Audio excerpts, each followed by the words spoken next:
Hello, my name is Colby Weil-Lonigan. I'm a second year medical student here at the University of Washington in Spokane. And this is my research project. I completed the Scholarship of Discovery over the summer at Montana State University in Bozeman. And my research mentor over there was Dr. Scott Monfort. And I also worked alongside an undergraduate named Cameron Du Bois. And my UW mentor was Dr. Kevin Meeser. My research project was on the effect of peripheral nervous system impairment on prefrontal cortex activation during Gait. So some background and clinical relevance on the subject. In everyday life, we are information processing and multitasking all at the same time, and often we are multitasking while walking during large body movements. So our clinical population that we're concerned with here is those patients with peripheral neuropathy, whether they have diabetic peripheral neuropathy or chemotoxic neuropathy, such as with cancer patients. Our interest here is to help better fall prevention strategies so that we can lower the incidence of fall-related injuries in these clinical populations. So my study got to use a pretty cool piece of technology called functional near-infrared spectrometry. It's also known as FNIRS.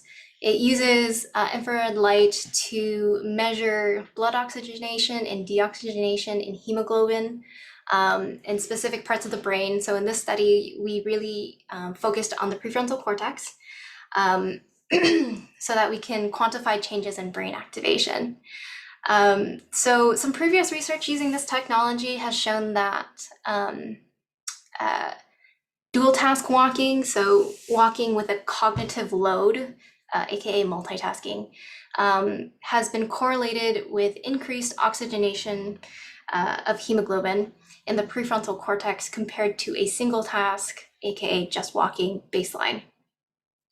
So we wanted to use these previous studies to investigate how inducing peripheral nervous system impairment, sensation, proprioception, essentially, would affect prefrontal cortex activation while also having a dual task while walking.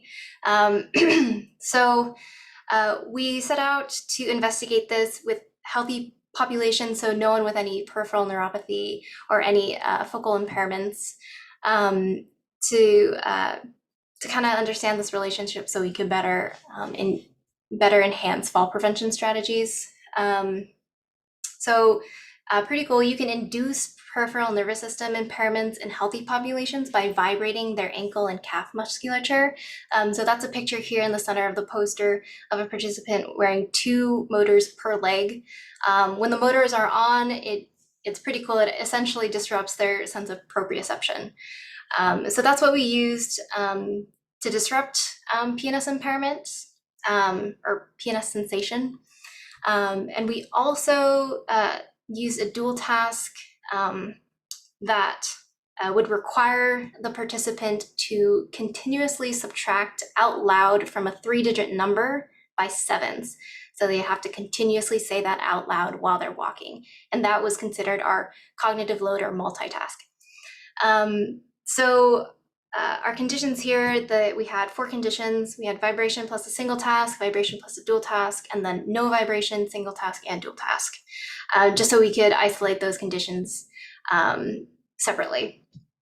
So our statistical analysis here, we had 27 participants. Our goal was 30. We used MATLAB in the nearest toolbox using an autoregressive, robust least squares linear model. However, with issues with our MATLAB code, we had to truncate that sample size to 19, and that resulted, unfortunately, in a decrease in statistical power. Later in the fall, we're hoping to fix that error so that we can include those 8 people that we had to omit. So here I want to show you in the results section kind of what we saw. The comparisons are between 2 conditions. So like the first one here is NODT and NOST. So that's comparing dual task, no vibration, and single task, no vibration. And the PFC activation interpretation is telling you which one had greater activation or greater oxygenation in that comparison. The results here were inconclusive, particularly because we saw there was a decrease in statistical power. We had p-values that were significant, but when we used our q-value that corrects for multiple comparisons, they lost their significance. So kind of what our results told us was that adding a dual task with vibration present was associated with a decrease in PFC activation. The opposite was true with no vibration. And vibration alone was not associated with increased prefrontal cortex activation in either ST or DT condition. So this is not the results that we were hoping to find. Didn't really match our hypothesis. And due to the low statistical power, we weren't sure how to interpret that. So we're hoping that once we are able to get those 8 people back in, increase that statistical power, we may understand a little bit more about what's going on here in the relationships.